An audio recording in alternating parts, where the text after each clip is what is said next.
AI has started to get creative.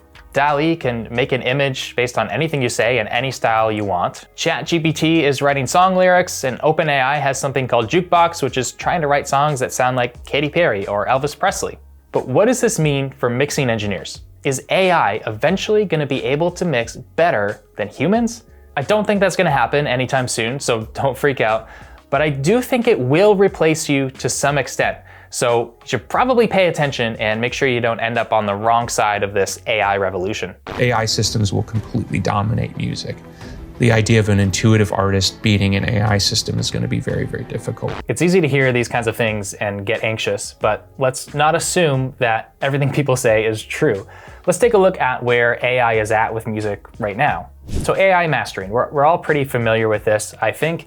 My question with this is it really AI? Now, my understanding of AI is that it could take a whole bunch of data and learn the patterns and actually create its own process or write its own code.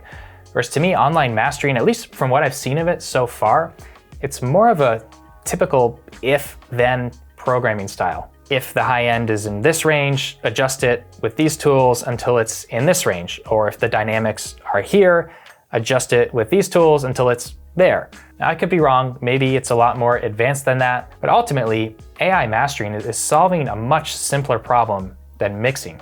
It's only a stereo track, and you can just compare that stereo track with other desired examples of stereo tracks and try to adjust it so that it's closer. Mixing is a lot more complicated with a lot more inputs and a lot more possibilities. Now, there's also something called Jukebox by OpenAI, and it's basically just trying to create new songs that sound like other artists. Like, for example, this is one that it made in the style of Elvis.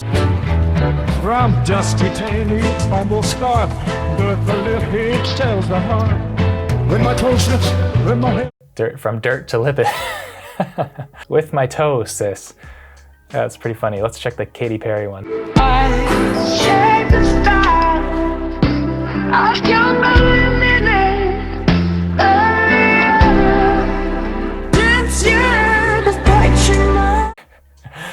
Okay, so it's kind of impressive. It's also really weird, but you can tell we've got a long way to go here. There's also new voice cleanup and synthesis technology for like podcasting and voiceover recordings. And to me, this is the most impressive thing so far. Check this out.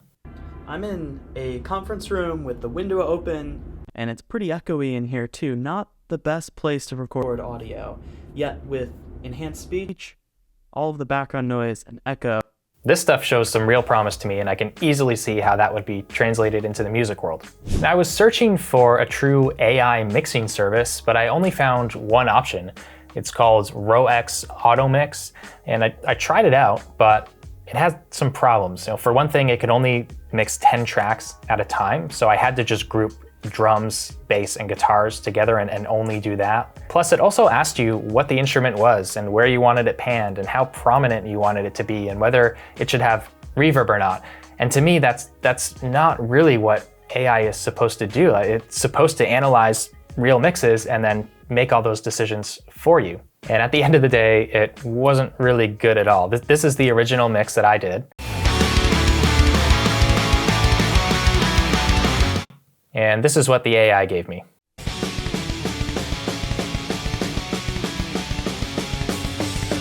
So that's where we're at right now. It probably makes you feel a little better, right? But this technology goes fast, right? So where is this all going? I think the AI revolution in music is gonna happen a lot slower than the hype says. It takes a long time for these things to reach mass adoption, and the people who are leading the technology always seem to make crazy predictions that are almost always way off. I think the danger of AI is much greater than the danger of nuclear warheads by a lot. I mean, Elon also said there would be cars on the road with no drivers by 2018, but it's 2023 and that still hasn't happened. Plus, musicians are stubborn. I think of how hard it is to convince a drummer to change his drum part. You think bands are gonna easily just give up their creativity to a computer?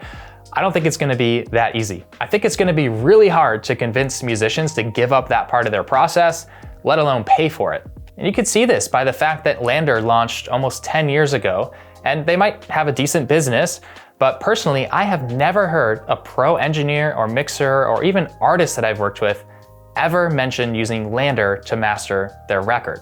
But where I think AI will start to shine first is in editing.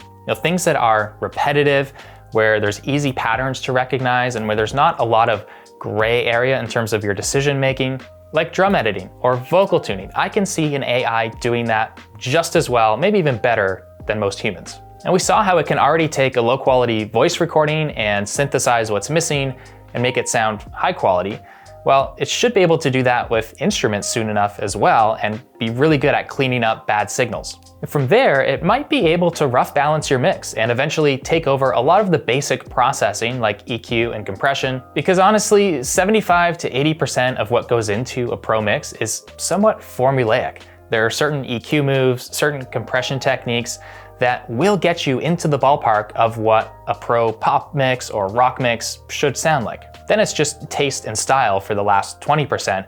So it's very possible that an AI could get you 80% of the way there and save you a lot of time. Now, going even further out, what I predict is that AI will be able to learn certain mixers' creative taste and tendencies. So imagine if an AI could analyze every Chris Lord Algae mix, all of the raw source tracks, and then all of the processed tracks, find all of those patterns, and then start to accurately guess how CLA himself would react and process sounds based on the source. With enough material, that seems realistic to me.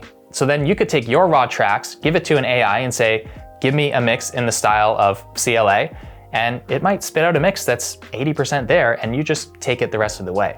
But that just creates another problem. An AI could mix a lot faster than a human. So when one style of mix gets popular, an AI will just crank out 5,000 mixes that sound just like it, which will make it less unique and then less valuable, and it'll be time for a change. And that cycle will happen a lot faster. But when a style gets old and it's time for a change, doesn't that change have to be fed by a new human idea?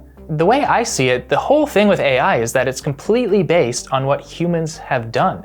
It's essentially taking all of that data and learning from it and recognizing the patterns and then replicating it and maybe adding some random variation.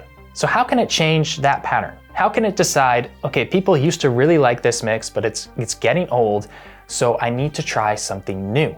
I really don't get how it could do that successfully. At the very least, it could maybe try a whole bunch of random variations, and then a human would have to sift through and identify what actually sounds good. I see how AI can take patterns and replicate them to infinity, but it's hard for me to see how an AI can actually set new trends. And then there's the emotion side of it. Elite mixers, they use the tools like EQ and compression and volume to bring out and enhance the emotion that is present in the song. An AI can't feel. It can only make data-driven guesses at how a human would probably feel. And you know what? It might be able to do that. It might be able to recognize patterns in certain lyrics and certain chord progressions that are likely to make someone feel a certain way. But sometimes in the mix, enhancing that feeling means making an unusual decision or having something really out of balance or a lot louder or a lot drier than you think it should be, but it's exactly right because it triggers the right emotional response. I just have a hard time seeing how an AI could make those kinds of decisions. And so although it might eventually get very impressive, I think it'll always be missing something. And this is where it gets really deep.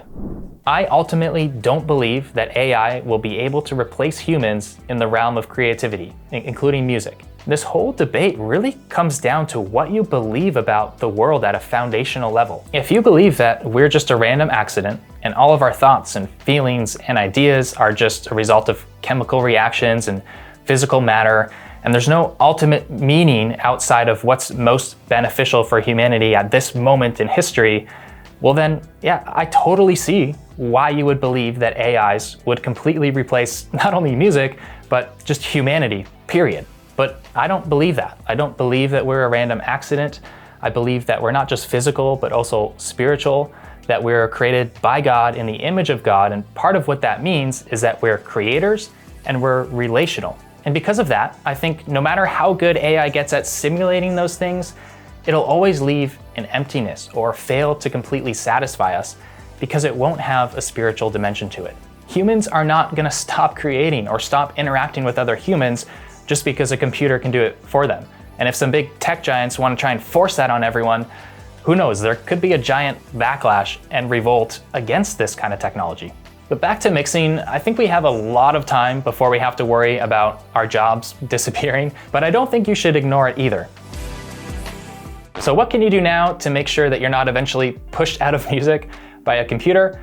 Well, first of all, AI is going to do what technology always does, and that's replace the lowest skills first. It creates a bigger divide between the less skilled and the highly skilled, and I mean, that's already happened. Like, the top mixers and engineers in the world, they get paid like 20 to 50 times more than the average home studio. That's only going to keep increasing as AI gets better at music.